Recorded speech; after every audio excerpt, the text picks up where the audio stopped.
દાખલો નંબર 12 રકમ જોઈએ. પ્રેરણા, પારસ અને જયશ્રી એક ભાગીદારી પેઢીના ભાગીદારો છે. તારીખ 1/4/2016ના રોજ તેમની મૂડી અનુક્રમે 1,50,000 રૂપિયા, 90,000 રૂપિયા અને 60,000 રૂપિયા હતી. તો મૂડી ખાતામાં જઈએ. તારીખ 1/4/2016 બાકી આગળ લાવ્યા. પ્રેરણામાં 1,50,000, પારસમાં 90,000 અને જયશ્રીમાં 60,000. આગળ જોઈએ રકમ. તેમનો ઉપાડ નીચે મુજબ હતો. તારીખ 1/7/2016 પ્રેરણાનો ઉપાડ છે 15,000 અને પારસનો તારીખ 31/10/2016ના રોજ 24,000. બંનેની તારીખ અલગ અલગ છે એટલે ઉપાડ ખાતાની 2 એન્ટ્રી આવશે.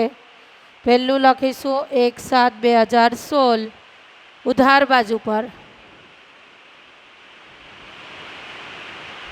અને રકમ લખીશું પ્રેરણાના ખાનામાં 15,000 રૂપિયા. ઉપાડ ખાતે પ્રેરણામાં 15,000 રૂપિયા. તારીખ અલગ આપેલી છે એટલે આપણે અલગ અલગ એન્ટ્રી આપવી પડશે. આગળ પારસનો ઉપાડ છે 31/10/2016. 31/10/2016 ઉપાડ ખાતે પારસના ખાનામાં 24,000 રૂપિયા. આગળ રકમ જોઈએ. તેઓ અડધો નફો મૂડીના પ્રમાણમાં અને બાકીનો નફો 2/2/1ના પ્રમાણમાં વહેંચે છે. અડધો નફો મૂડીના પ્રમાણમાં, તો મૂડીનું પ્રમાણ શોધી દઈએ. મૂડીનું પ્રમાણ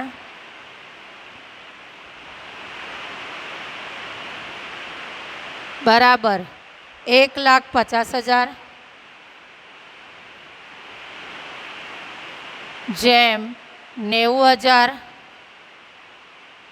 જેમ 60,000. કોમન છે 4 0 જેને કટ કરી દઈશું તો બચશે 15/9/6. 3ના ઘડિયામાં 3 દૂની 6, 3 ટાલી 9 અને 3 પચામ 15 એટલે મૂડીનું પ્રમાણ આવ્યું. માટે મૂડીનું પ્રમાણ બરાબર 5/3/2. તો જે નફો થશે વહેંચણીપાત્ર નફો તે અડધો નફો મૂડીના પ્રમાણમાં વહેંચવાનું છે એટલે મૂડીનું પ્રમાણ શોધ્યું આપણે 5/3/2. અને બાકીનો નફો 50% નફા નુકસાન વહેંચણીનું પ્રમાણ તમને આપેલું છે 2/2/1 એટલે 50% નફો તમારે મૂડીના પ્રમાણમાં, 50% નફો તમારે 2/2/1ના પ્રમાણમાં વહેંચવાનો છે. જે મુદ્દો ધ્યાનમાં રાખવાનો છે. જયશ્રીએ તારીખ 1/10/16ના રોજ પેઢીને 30,000ની લોન આપી હતી. આ લોનની વિગત પાકા સરવૈયામાં લખવાની રહેશે. અહીં આ દાખલામાં આવશે નહીં. ભાગીદારી કરાર અનુસાર મૂડી પર 5% અને ઉપાડ પર 12% વ્યાજ ગણવાનું છે. પારસને પેઢીમાં સક્રિય કાર્ય કરવા બદલ વાર્ષિક 18,000 વેતન આપવાનું છે. પ્રેરણાને ઉપરની જોગવાઈઓ કર્યા પછી તથા તેનું કમિશન બાદ કર્યા પછી વધતા નફાના 10% કમિશન આપવાનું છે. તારીખ 31/3/17ના રોજ ઉપરના હવાલા નાખ્યા સિવાયનો અને જયશ્રીની લોન પર વ્યાજ ગણ્યા પછીનો પેઢીનો નફો 1,29,450 રૂપિયા છે. આ નફો આપણે નફા નુકસાન ફાળવણી ખાતાની જમા બાજુ પર દર્શાવીશું. વિગતમાં લખીશું નફા નુકસાન ખાતે બ્રેકેટમાં ચોખ્ખો નફો રકમ છે 1,29,450.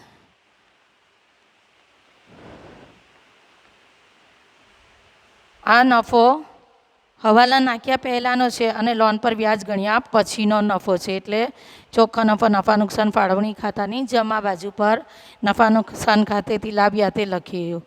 ઉપરોક્ત હવાલાઓની અસર આપ્યા પછી અને નફા નુકસાન મૂડી ખાતે લઈ ગયા પછી પેઢીની કુલ મૂડી વર્ષની શરૂઆતની કુલ મૂડી જેટલી જ રાખવાનું ઠરાવવામાં આવ્યું છે, જે 2:2:1ના પ્રમાણમાં હોવી જોઈએ. આ પ્રમાણે જરૂરી રકમ ભાગીદાર રોકડમાં લાવે અથવા રોકડમાં લઈ જાય. આ હવાલો તમારી માટે નવો છે, જે છેવટે આપણે કરીશું. તારીખ 31/3/17ના રોજ પૂરા થતા વર્ષનું પેઢીનું નફા નુકસાન ફાળવણી ખાતું તથા ભાગીદારોના મૂડી ખાતા તૈયાર કરો. તો અહીં નફા નુકસાન ફાળવણી ખાતું અને ભાગીદારોના મૂડી ખાતા છે, જેમાં આપણે જરૂરી વિગતો જે આપણી કાચા સરવૈયામાંથી મળી હતી તે લખી દીધી છે. હવે હવાલાઓ કરીએ તો ભાગીદારી કરાર અનુસાર મૂડી પર 5% વ્યાજ ગણવાનું છે. તો મૂડી પર વ્યાજ ગણીએ 5%. મૂડી પર વ્યાજ 5% લેખે ગણવાનું છે. ભાગીદારોની મૂડી જોઈએ 31/3/17ના રોજ મૂડી પર વ્યાજની એન્ટ્રી આપીશું. 1,50,000ના 5% એટલે થશે 7,500. 9,000ના 5%, સોરી 90,000ના 5% એટલે થશે 4,500. અને 6,000ના 5%, 5% એટલે 50% કરીને 10 કાઢી દેવાનું એટલે થશે 3,000 રૂપિયા. આ રીતે પણ તમે ગણતરી કરી શકો છો. કેલ્સી પર પણ ગણી શકો છો. 60,000 ગુણ્યા 5% તો 3,000 આવશે. મૂડી પર વ્યાજની નોંધ નફા નુકસાન ફાળવણી ખાતાની ઉધાર બાજુ પર થશે, કારણ કે પેઢી માટે ખર્ચ છે, ભાગીદાર માટે ઉપજ છે. લખીશું પ્રેરણાને મૂડી પર વ્યાજ મળશે 7,500 રૂપિયા. પારસને મળશે 4,500 રૂપિયા અને જયશ્રીને મળશે 3,000. ત્રણેયનું ટોટલ કરીએ તો 7,500 વત્તા 4,500 વત્તા 3,000 ટોટલ થયું 15,000. મૂડી પર વ્યાજ ગણાઈ ગયું. આગળ જોઈએ તો ઉપાડ પર 12% વ્યાજ ગણવાનું છે. 12% વ્યાજ ગણવાનું છે, પરંતુ સમયના સંદર્ભમાં ગણવાનું છે. ઉપાડ પર વ્યાજ પેઢી માટે આવક કહેવાશે. ઉપાડ પર વ્યાજની ગણતરી કરવાની છે 12% લેખે, પરંતુ સમયના સંદર્ભમાં અહીંયા 12% લખી દઈએ. ઉપાડ પર વ્યાજ 31/3/17ના રોજ એન્ટ્રી આપીએ, વિગતમાં લખીએ ઉપાડ પર વ્યાજ. ગણીશું કેલ્સી પર 15,000ના 12%, પણ કઈ તારીખથી છે? 1/7થી, એટલે 7મો મહિનાથી ગણવાનું છે. તો 7, 8, 9, 10, 11, 12, 1, 2 અને 3 ટોટલ 9 માસનું વ્યાજ ગણાશે. એટલે જે રકમ આવી છે 15,000 ગુણ્યા 12%, 1,800 આવ્યા, ગુણ્યા 9 ભાગ્યા 12 કરીશું એટલે ગણાશે 1,350 રૂપિયા.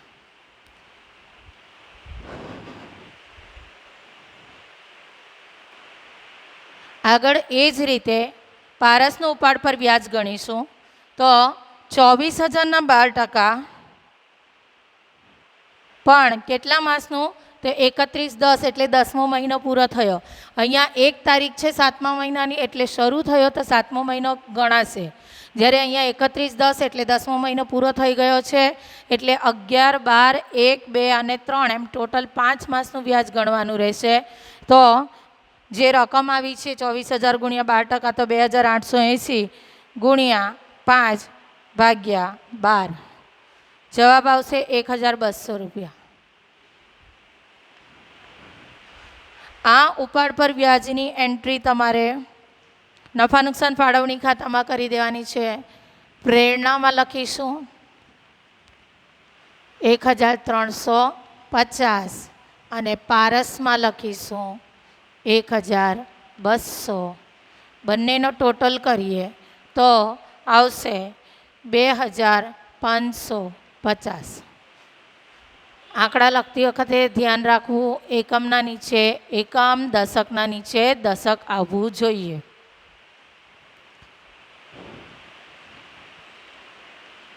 ઓકે, આ બીજો હવાલો પણ તમારો થઈ ગયો. આગળ જોઈએ. પારસને પેઢીમાં સક્રિય કાર્ય કરવા બદલ વાર્ષિક 18,000 વેતન આપવાનું છે. અહીંયા વેતન આપણને ડાયરેક્ટ વાર્ષિક કહી જ દીધું છે, 18,000 આપવાનું છે. પારસને વેતન આપવાનું છે. લખીશું વેતન ખાતે પારસને 18,000. તો અહીંયા 31,317 વેતન ખાતે પારસમાં 18,000. આ હવાલો પણ થઈ ગયો. આગળ જોઈએ. ચોથો હવાલો છે આપણો. પ્રેરણાને ઉપરની જોગવાઈ કર્યા પછી તથા તેનું કમિશન બાદ કર્યા પછી વધતા નફાના 10% કમિશન આપવાનું છે.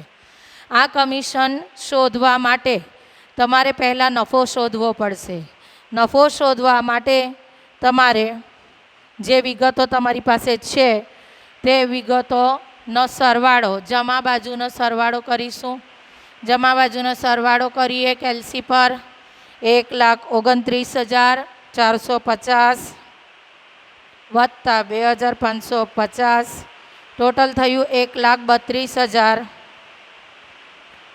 અહીંયા લખી દઈએ 1,32,000.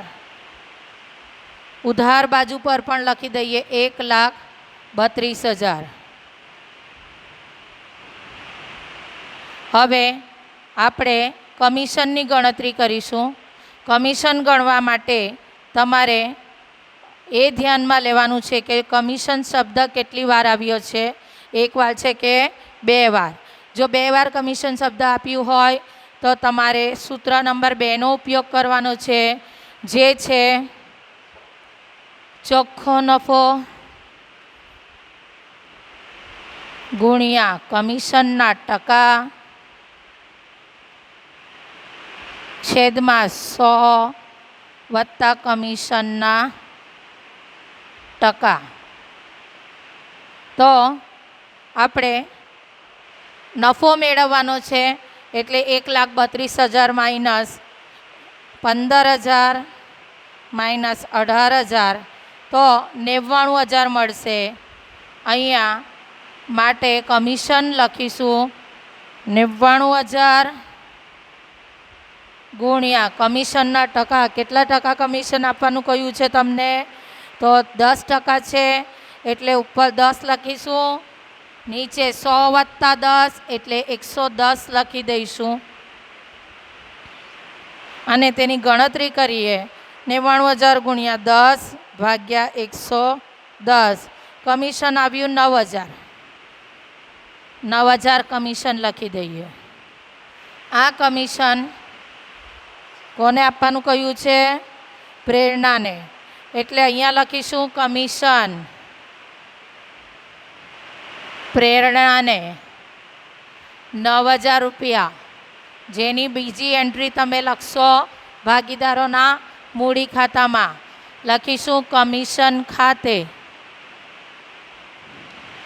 પ્રેરણાના ખાનામાં 9,000 રૂપિયા, બાકીના ખાનામાં ડેશ. આ ચોથો હવાલો પણ તમારો થઈ ગયો.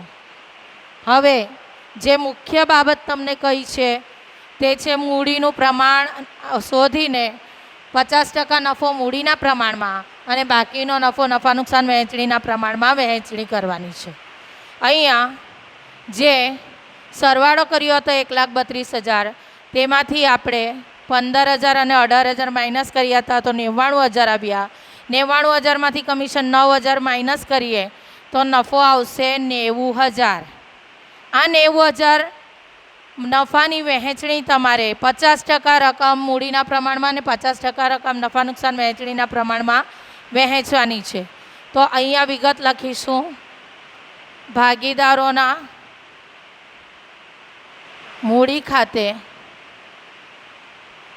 જેની ગણતરી આપણે બતાવીશું.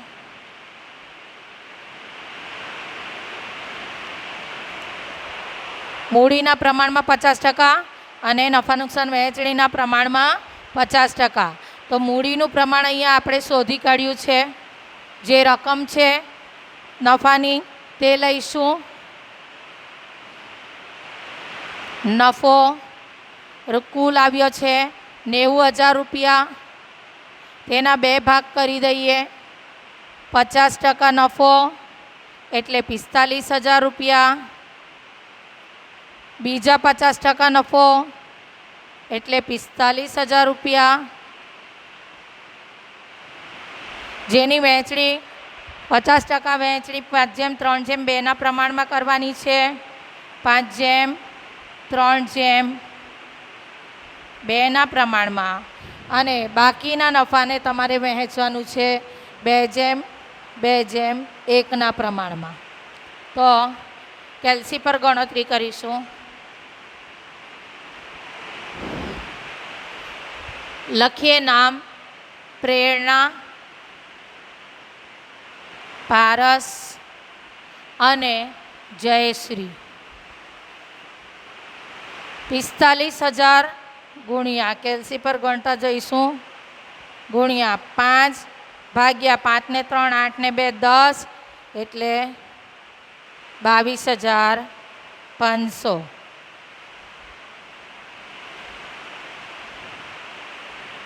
એ જ રીતે પારસનો નફો શોધીશું. 45,000 ગુણ્યા મૂડીના પ્રમાણમાં 3 ગુણ્યા કરીશું અને ભાગ્યા 10 કરીશું એટલે આવશે 13,500. અને જયશ્રીનો નફો શોધીશું. 45,000 ગુણ્યા 2/10 એટલે આવ્યા 9,000. આ ત્રણનું ટોટલ તમે કરો તો 45,000 આવશે. પ્લસ બીજો જે ભાગ લેવાનો છે તે 45,000ને 2:2:1 પ્રમાણમાં. એટલે એની ગણતરી કરીએ. 45,000 ગુણ્યા 2/5 તો આવશે 18,000. નીચે પણ 18,000 કારણ કે એને પણ 2 ભાગમાં આપવાનું છે. અને એની નીચે 1 ભાગ એટલે 9,000. કેલ્સી પર કરશો તો પણ એ જ ગણતરી થશે. સરવાળો કરીએ તો 22,500 વત્તા 18,000 ટોટલ થયું 40,500. નીચે જોઈએ પારસમાં 13,500 વત્તા 18,000 તો ટોટલ થયું 31,500. એની નીચે જયશ્રીમાં જઈએ તો જયશ્રીમાં છે 9,000 વત્તા 9,000 એટલે ટોટલ 18,000. આ ત્રણેયનું ટોટલ તમે કરશો તો 90,000 આવશે. આ જે નફો મળ્યો છે વહેંચણી પાત્ર નફો ભાગીદારોને તેમના પ્રમાણમાં વહેંચીને અહીં દર્શાવીશું. લખીશું. પ્રેરણામાં ટોટલ થયું છે 40,500. પારસમાં ટોટલ થયું 31,500. અને જયશ્રીમાં ટોટલ આવ્યું 18,000. ત્રણેયનું ટોટલ કાઉન્ટ કરશો તો 90,000 થશે. કેલ્સી પર ચેક કરી લેવાનું એટલે તમને મળશે 90,000. આની બીજી એન્ટ્રી તમે કરશો ભાગીદારોના મૂડી ખાતામાં. લખીશું નફા નુકસાન ફાળવણી ખાતે બ્રેકેટમાં વહેંચણી પાત્ર નફો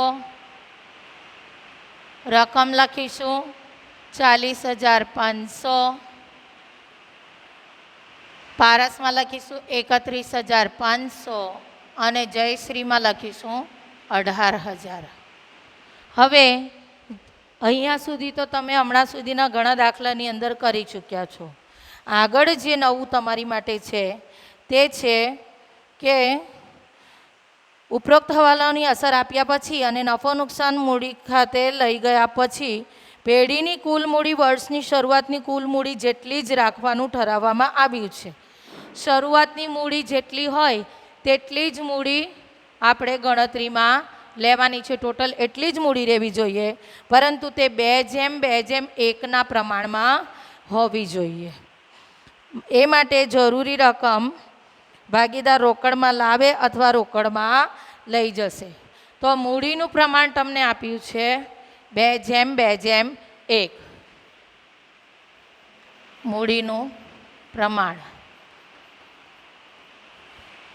2:2:1 ના પ્રમાણમાં મૂડી રાખવાની છે. કુલ મૂડી કેટલી છે તેની ગણતરી કરીએ કેલ્સી પર. તો કુલ મૂડી છે 1,50,000 વત્તા 90,000 વત્તા 60,000. કુલ મૂડી થઈ 3 લાખ. 3 લાખ કુલ મૂડી રહેવી જોઈએ. મૂડી કેટલી છે? કુલ મૂડી 3 લાખ. તે 3 લાખ મૂડીમાં પ્રેરણાની મૂડી કેટલી હોવી જોઈએ? 2/5 ભાગમાં. પારસની મૂડી કેટલી હોવી જોઈએ? 2/5 ભાગમાં. અને જયશ્રીની મૂડી કેટલી હોવી જોઈએ? 1/5 ભાગમાં. તો ગણતરી કરીએ. 3 લાખ ગુણ્યા 2/5 એટલે 1,20,000. પ્રેરણાની મૂડી આવશે 1,20,000. પારસમાં પણ 1,20,000. અને જયશ્રીમાં તમારે આવશે, એનું અડધું કરી દઈએ, અથવા 1/5 એટલે 3 લાખ ભાગ્યા 5 કરશો તો આવશે 60,000. અને તેનું ટોટલ તમે કરશો તો થઈ જશે તમારી કુલ મૂડી 3 લાખ. એટલે આ જે રકમ આપણે શોધી તે રકમ તમારે બાકી આગળ લઈ ગયા તરીકે ગણવાની છે. બાકી આગળ લઈ ગયા અને પછી ખૂટતી રકમ શોધવાની છે. તો આ પ્રમાણે તમારે ગણતરી કરી લેવી પડશે. અને ગણતરી કરવા માટે તમારે કુલ મૂડી શોધવી પડશે. કેટલી છે? 3 સરવાળો કરવો પડશે. એ પ્રમાણે તમારે અહીંયા 31/3/17 રોજ લખી દેવું પડશે. બાકી આગળ લઈ ગયા. પ્રેરણામાં 1,20,000, પારસમાં 1,20,000 અને જયશ્રીમાં 60,000. હવે જે તફાવતની રકમ આવશે તેનો હવાલો તમારે રોકડ ખાતે નાખવો પડશે. એટલે કે તેને તમારે રોકડ ખાતે વિગતમાં બતાવવું પડશે. એની માટે તમારે સરવાળા કરવા પડશે.